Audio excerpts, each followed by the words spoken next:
नमस्कार विद्यार्थियों, हिंदी कक्षा में आप सभी का स्वागत है। बच्चों, आज हम अपनी हिंदी कक्षा में अनुच्छेद लेखन विषय पर चर्चा करेंगे। बच्चों, अनुच्छेद लेखन निबंध लेखन का ही छोटा रूप है, जिसमें सीमित शब्दों में या कुछ पंक्तियों में हमें अपनी बात को एक सही तरीके से कहना होता है, तो उसे अनुच्छेद लेखन कहा जाता है। मानव मन में अनेक प्रकार के भाव और विचार आते जाते रहते हैं। किसी विषय विशेष से संबंधित भावों और विचारों को सीमित शब्दों में लिखकर प्रकट करने की प्रक्रिया को अनुच्छेद कहा जाता है। बच्चों, अनुच्छेद लेखन एक अत्यंत महत्वपूर्ण कला है।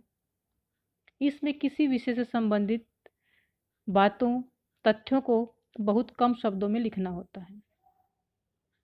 किसी एक विचार, संकल्पना, कथ्य अथवा विषय पर 8-10 पंक्तियों में कुछ कहा जाना अनुच्छेद कहलाता है। तो बच्चों, अनुच्छेद लेखन एक बहुत ही अहम विधा है। इसमें केवल एक भाव या विचार होता है जिसको विस्तृत रूप दिया जाता है। केवल सीधे सीधे विषय से संबंधित प्रमुख बातों को कह दिया जाता है। अनुच्छेद लेखन का अभ्यास करने से इसमें अनुच्छेद लेखन की क्षमता विकसित होती है। तो बेटा, अनुच्छेद लेखन एक ऐसी कला है जिसमें किसी भी विषय पर हमें अपने भावों को प्रस्तुत करना होता है। तो इसमें अनावश्यक विस्तार से बचते हुए इस तरह का लेखन किया जाता है कि कोई आवश्यक तथ्य छूटने न पाए। अर्थात इसमें जो भी महत्वपूर्ण तथ्य है उन पर ध्यान दिया जाता है कि कोई इसमें से छूट ना जाए, बात पूरी कह दी जाती है। और लेखन की जो स्किलता है वो इस प्रकार है कि कोई भी अनावश्यक बात या कोई भी अनावश्यक वाक्य इसमें नहीं लिखा जाता। अनुच्छेद लेखन में मुख्य विषय से भटकना नहीं चाहिए, क्योंकि जो शब्दों की लिमिट होती है वो कम होती है। व्यर्थ के विस्तार से बचने का प्रयास करना चाहिए।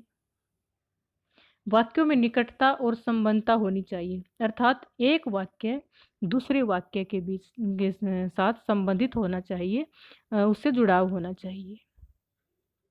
अनुच्छेद को पढ़ते वक्त हर बात पाठक के समझ में आए, इसके लिए भाषा प्रभावपूर्ण और प्रवाहमयी होनी चाहिए। सरल और सहज भाषा अनुच्छेद को और भी आकर्षक बना देती है, पाठक के मन में एक जगह बना देती है। तो इसलिए हमें अनुच्छेद हमेशा सरल और साधारण भाषा में ही लिखना चाहिए। कोई भी अनावश्यक बात अपने अनुच्छेद में नहीं आने देनी चाहिए। तो बच्चों, अनुच्छेद लेखन के लिए निम्नलिखित बातों को ध्यान में रखना चाहिए। जैसे छोटे छोटे वाक्यों का प्रयोग हमें करना चाहिए। भाषा सरल, बोधगम्य और सहज होनी चाहिए। अनुच्छेद लेखन उतने ही शब्दों में करना चाहिए जितने शब्दों में लिखने का निर्देश दिया गया हो, अर्थात न कम और न ज़्यादा। हमें लगभग उतनी ही शब्द सीमा में अपने अनुच्छेद को पूरा करना चाहिए। उस शब्द सीमा में 5 या अधिक शब्द होने से फर्क, मतलब 10-5 फर्क, मतलब ज़्यादा कम हो जाते हैं तो कोई फर्क नहीं पड़ता, लेकिन ज़्यादा नहीं होना चाहिए। अनुच्छेद पढ़ते समय लगे कि लेखक ने इसमें